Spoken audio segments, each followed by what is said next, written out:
But, to be honest, I miss Chick-fil-A. I loved Chick-fil-A when I was there. Yeah, I love Chick-fil-A. True they need to bring it over words never sometime. spoken, Cole. He's joining us now, right here on Morning Footy. What's up, Cole? How you doing?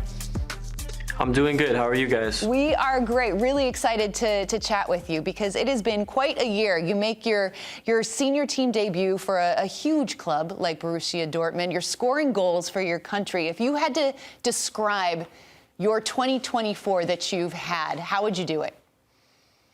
Yeah, it's been an amazing year. A lot has changed. I was playing for the youth just 6 months ago, and now I've been lucky enough to make my debut, and yeah, I'm just very happy. Yeah, and Cole, when you look at the history of some, U.S. men's national team, young, talented players, they've had a similar track record to you, whether it's playing in MLS academies and then going over to Europe. Have you spoken to some of those players, maybe a Gio Reyna, a Christian Pulisic? What has it been like? Have you had any communication with some of the guys that have had similar tracks as you? Yeah, so I've spoken to Gio. He's a great guy, talk to him every day, and he's helped me feel welcome and feel kind of comfortable as I've come into the team. And I haven't spoken to Christian Pulisic yet, but hopefully in the future when I'm with the national team, I'll also speak to him. And but it's been great with Gio, so I'm happy that there's another American here with me to kind of make me feel welcome, and it's been good. And Cole, it's got to be such a big transition going from sort of the youth systems to making your senior team debuts. How has that transition been for you, and what have you found to be the biggest challenge? Yeah, youth football is a lot different. Men's football is obviously much more intensive. Everyone is fast, strong. To adapt to the different level of pace, every pass needs to be perfect. It's definitely a lot different. And also the mentality, you need to win. Everything means so much more. If you lose a game in under 19, of course, it still matters, but it's not as big as if you lose, a Bundesliga game. So, the mentality is a lot different. And yeah, it's been definitely fun to get to transition into that. It's been my dream. So, yeah. Cole, when you talk about transitions, I'm extremely curious about what it was like for you coming from the Atlanta area where even in the wintertime now it's still warm, you chilling, maybe a hoodie at max. Then you have to go all the way over to Iceland. What was that like for you to be able to have to just transition so starkly? Was there a lot of culture shock for you, or was it just I'm here to play footy, that's all I care about, I'm good? Yeah, the weather has been crazy, going from warm weather to absolutely freezing. I don't think there's a colder place in Iceland in the entire world. So, it was definitely a different culture. And, I did it for, family reasons and at first. And then, it was insane, to go from warm weather and then you're freezing. Also now in Dortmund, it's really cold here too. But, as far as the culture shock, I was going to Iceland since I was 8, for the summers. So I kind of knew the culture already before I moved. And then, coming here was also a much different culture than Iceland even. So that was also, a big change for me. And, but, I've gotten used to it. And, I like Germany. And, it's been good. All right, I want to chat about you making your Champions League debut this season against Sturm Graz, and it just happened to be, it was like 10 days after you made your senior team debut, and then suddenly you're playing in Champions League, and on the same day that 9 different Americans are featuring in Champions League, and it feels like this narrative around Americans having success in Europe is just on this upwards trajectory. Being in Europe right now, how do you see that narrative changing, and how cool is it for you to kind of be a part of this movement? Yeah, it was an amazing feeling, to make my Champions League debut.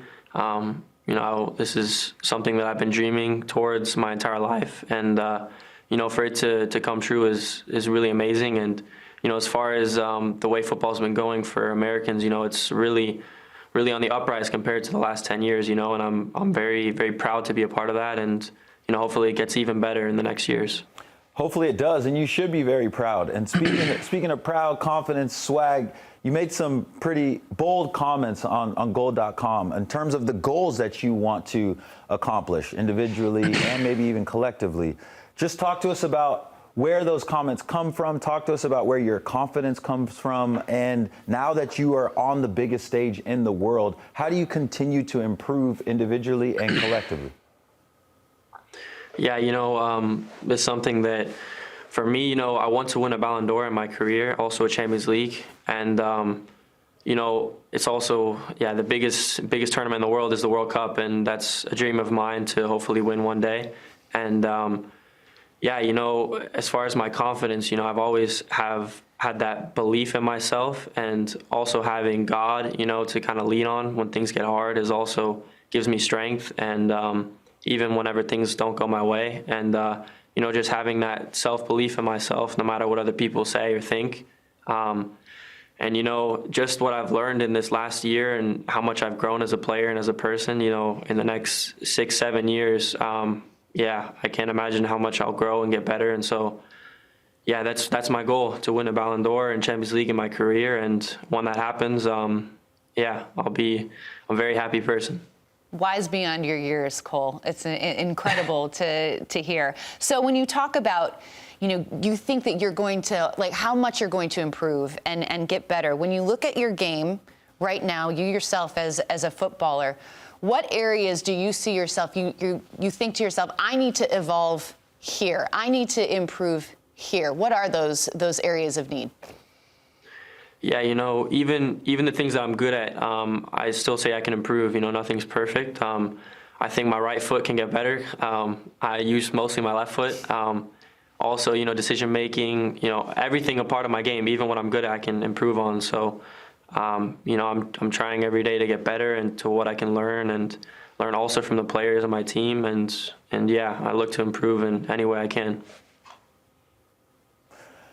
I'm curious about, the question that I used to always get, especially when I was a young player, is who I modeled my game after. And I always felt it was a difficult question to answer. But for you, who do you think you model your game after? Is there someone or a kaleidoscope of players that you've always said to yourself, I'm trying to steal parts of their game? Or where does that come from for you? Yeah, I've kind of idolized Cristiano Ronaldo since I've been young. As far as my game, I would say, I love Arjen Robben, just the way that he used to cut in and hit that shot, and people knew it was coming, but they couldn't stop it. And that's something that I want to also continue to get better at. And also, I love watching Kylian Mbappe, Vinicius Jr., how they're so fast, take players on, and they're also good in front of the goal. But Cristiano Ronaldo, just even off the pitch, everything he did to improve, I want to take that also into consideration, and to use kind of all the off the pitch stuff to improve my game. And also, on the pitch, those are probably the players that I have looked at and want to take parts of their game and see if I can add it to mine. So. Yeah, it makes perfect sense with your style and your trajectory with those players. I was a defender, and I looked up to their qualities as well. One of the things about your track record is that you just spoke about how you have Icelandic background in your family through your mother, but you decided to make the switch to be able to play for the United States. In your first game with the U19s, you scored 2 goals against England. How did you decide to make that switch? Why was it important for you? And what do you think playing for the U.S. national team in their system, or our system, I should say, how does that benefit your career? Yeah, as far as the switch, I was quite loyal to Iceland. My mom was from there. I grew up there, not entirely, but I was there for the summers and stuff.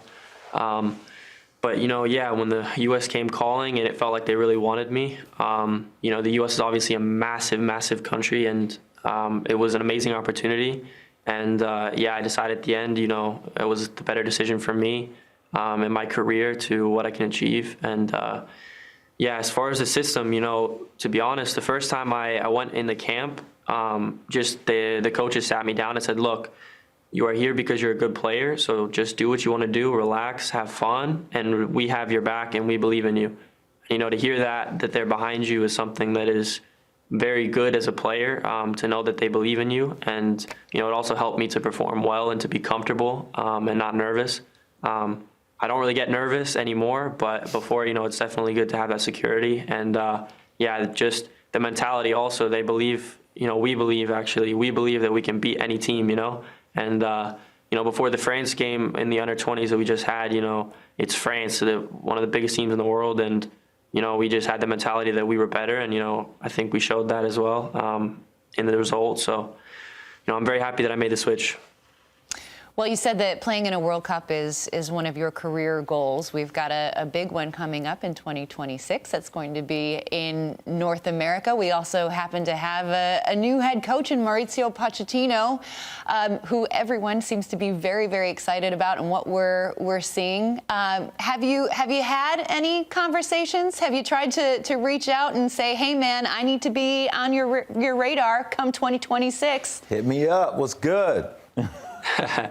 No, not yet. I haven't spoken to him. I'm just trying to work hard and, hopefully get called up to my first men's national team camp. And, I'm looking forward to getting to play for him in the future, hopefully. And, I'm just very excited.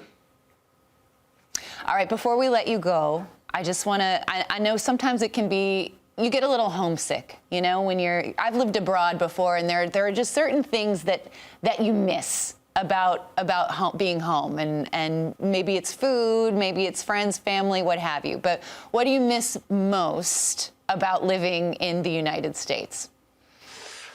Ooh, that's a good question. As far as family, I'm very lucky that my family moved with me, so that's kind of very helped, with adapting to the culture. Without them, I don't think I would have been able to do it. It's spoken to friends that have come alone, and that's a whole different world, being alone. And I've had the support of my family, and I'm very happy for that. But to be honest, I miss Chick-fil-A. I loved Chick-fil-A when I was there. Yeah, I love Chick-fil-A. But yeah, when I was there, the lifestyle is completely different. I miss it, to be honest, the lifestyle being in America. But yeah, Chick-fil-A is there's nothing like it in Europe, so they need to bring it over sometime. Never spoken, Cole.